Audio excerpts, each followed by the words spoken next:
Hi, I'm Dawn Trook. That's Professor Dawn to you. Or really Dawn, or Professor Trook, or Dawn Trook, or Trook, or Miss Dawn. That's what the third graders call me. Anyways, I am a faculty member at University of California, Merced. And I teach in the writing program. So that kind of writing that I teach is usually like first year composition, essay writing, reflective writing, research papers. I do also have a background in creative writing and theater. So I have also taught that kind of stuff. But every first year student needs to take writing, so they need a lot more writing teachers than creative writing teachers. But I digress. And now I'm teaching a first year seminar, which is seminar small class. It's just, I had to look it up recently what a seminar was, because I was using that word to describe my class, and I'm like, am I using it right? And it's basically a smaller class, not a lecture, that's more interactive. So there's all these words. I feel like we need a glossary for college and for like the world at large. And acronyms. My school, UCM. I'm in the merit writing program, MWP. I could probably make a whole sentence with acronyms that nobody at the university would ever understand what it was, because we're all pretend to know the acronyms. And as an old person, I often have to look up what some texting acronyms are. I won't get into that here, but I did. So, Angel's asked me to talk to you a little bit about my college experience and what would make a successful student, as you're coming into college, which I'm super excited about. Well, I'm excited about anybody who graduates high school. That is like amazing. And there's so many great opportunities from there. So, but here's college. Here's one thing. And I'll tell you that I was a terrible student. I had a lot of focus problems. Even in high school, I was a really good student, and I had a lot of support and came from like my great grandfather was a doctor. So in terms of college support and people understanding college and like the expectation that I'd go to college, I had a lot of privilege with that, and a lot of support, and I had focus problems, and I still do.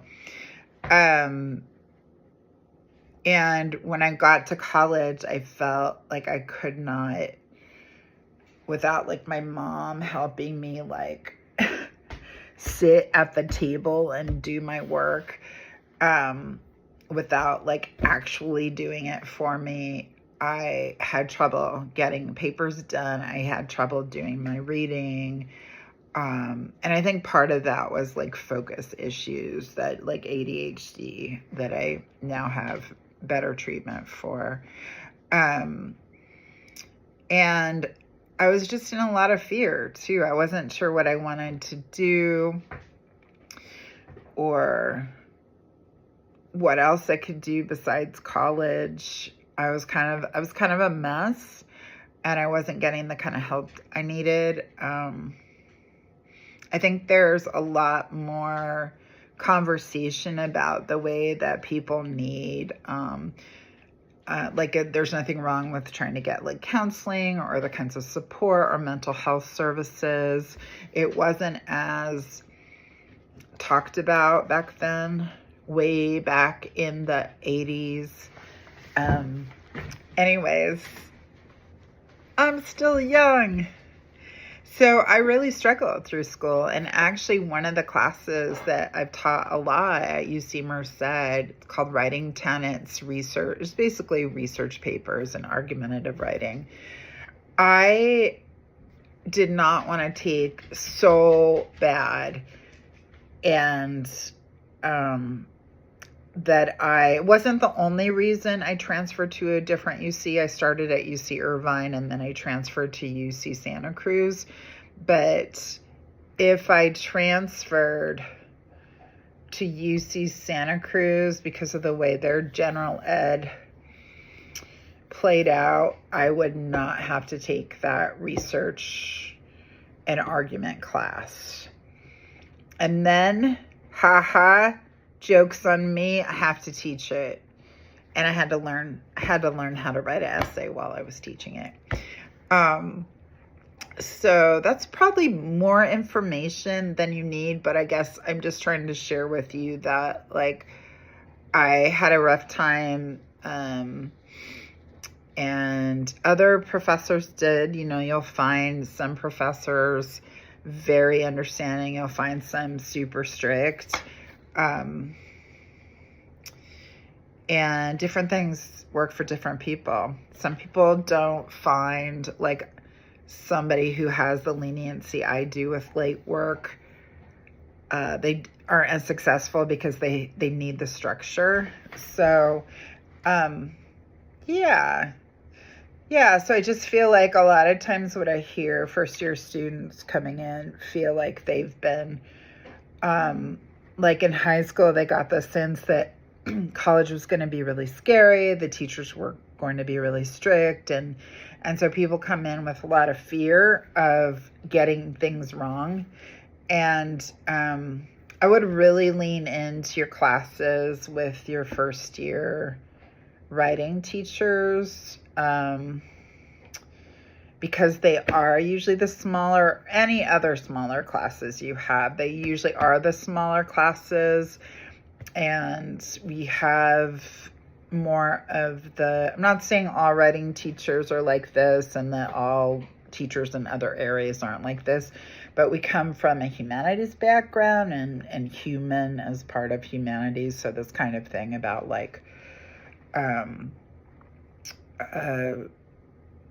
you know, that dealing with the whole human. I'll say it. Writing teachers are the best. Most people I know love their students. Most writing professors I know love their students, and they do it for the love of their students and really want to support you. And I had a teacher that he supported me as a whole person, and he became like a teacher that made me feel like I belonged in school, that I was smart, that I had, like, really great ideas. I was so insecure. And he helped me. Like, I froze up, walked into an essay exam about, it was a literature class, and how I had prepped for it, it wasn't exactly the way the question was worded, and I panicked and walked out.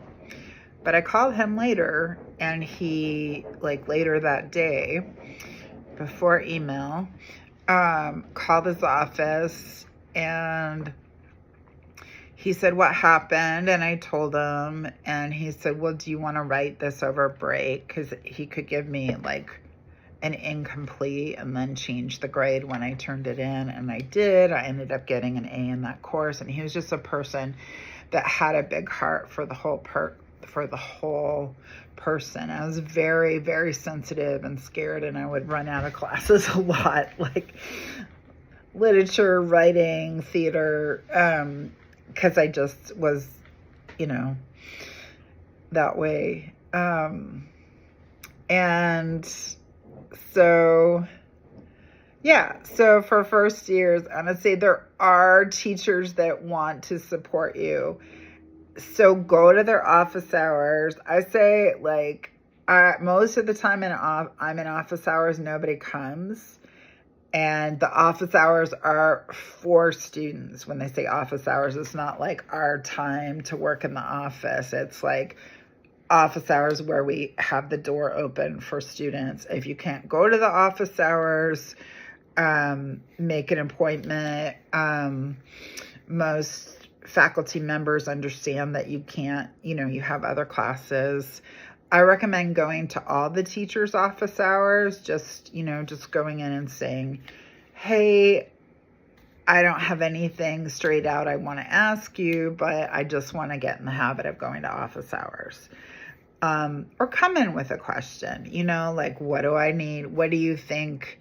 What do you see the most successful students doing? So what I see successful students doing is creating relationships with their teachers, their professors, is having, like, getting to know other people in class. Like, I'll come into class and everybody is like on their cell phone, and you're in this class of other first year students often. And I just feel like it's really great to start having conversations like right off the bat, and to get off your cell phone, because your classmates, that's your learning community, and they can be part of your life for your whole life. Like, I know a couple people from when I was an undergraduate, but like the people I went to graduate school with are like people who have my back, like would have my back. And they've been people who've given me opportunities and things like that. So just, on that note, I think of college as your job. You have this great job. It's a great job. You get to learn. You get a lot of downtime. Even, you get to, a lot of the work you schedule in yourself. You don't have someone looking over your shoulder telling you you're doing things wrong all the time. You might feel that way. You might feel some of your teachers are, correcting you a lot. But yeah, so you look at it when you walk into a classroom that these people are potential friends, they're potential like collaborators, study mates, and people that, they're connections, right? And, we need community now, I think, more than ever, with everything that's happening in the world and the country. And we need to like undo all those habits that we had during the pandemic of like communicating through text, even if someone was right there, right? So there's that. And then I do think it's really hard. It's like, I feel like college is set up with the stressors of like all the work and all the different classes. I had a lot of trouble with that, like having 4 different classes with 4 different subjects and pivoting my mind. I did a lot better in graduate school because it was like, like one class that was 8 units. I was just writing poetry, and I went to a pretty like soft kind of graduate school because it was like poetry writing. So it was like writing poetry, reading in a lit class, and then teaching. And not that any of that's necessarily easy, but it was just, I had no resistance to it like I might have for studying for like my anthropology test. Even though I love anthropology, I just didn't want to study. So I think those things, making connections and looking for community, and not just like making connections, like what am I going to get out of this person potentially, but also like how can I be in community with other people in like real life. And then I think other things like clubs, finding all the resources, like taking yourself on a tour, like where's the health center, where's the counseling center, where do I show up if I have an emergency feeling of needing help immediately? Where's the food pantry? Whatever you need so you feel comfortable on campus. Maybe you have a roommate and you guys do it together. And so you can hear I'm talking a lot about success. So much of like building that success has nothing to do with like academics. Like I really feel like if you look forward to going to class, that you create community, then you have this like natural social like classes, and being in college is naturally social and enlivening, and then I think like what I see a lot of students do who succeed is stay on top of things. I don't know how they do it because I feel like I get worse with age. So stay on top of things. And also like put some time for every class aside each day. Or make sure you have like blocks of time for each class, because sometimes what happens is you have a midterm for one class and you put everything else aside, and it becomes this crash and burn and like this catch up. And your health, well-being above all. I know a lot of you might be going to college, you'll be working, you have family obligations, you'll have like 4 classes, you'll have friendships, you might have like a romantic relationship, hobbies. So it's, all those things to keep in mind are like your grade is not life or death. Right? Your grade is not life or death. Your mental health, your physical health come first. And then just find those moments of joy. I feel like that we need that. Like we need that. Thinking about like it's not life or death. Find moments of joy, find connections, and, take really good care of yourself. I can say this, I am not good at taking care of myself. I am good at finding joy, and I'm great at finding connections. And I do that at work. I mean, I do that with students more than faculty, because I'm with students the most, right? Like, so, plus students rock. They're hilarious. They teach me so much. I know all kinds of new music from all kinds of different cultures. So just in the insecurity, just know that like if you feel insecure or scared, or you don't want to go out of your comfort zone by volunteering to speak or anything, just know most people feel that way. Believe me, I've talked to a lot of students about this. Most people feel that way, but they learn to fake it. And just like give yourself little challenges every day. Like today I'm going to say hi to somebody in class or just say, how's your day? What are you working on? Or like raise your hand to answer a question or to contribute to a discussion, because it's also like super painful for teachers to stand up there and have nobody contribute, or for the student, like it's also like the students who are the only ones who talk, like they feel a burden about like holding the class up for other people. So it's a way of engaging in community and taking care of each other and like building up yourself. And yeah, I didn't really know what I was going to say when I went in on this, but it was really useful. I often tell people that some of the things that I hold the most, like my knowledge, what I learned in school, aren't things that I think of as like hard knowledge. Like, so,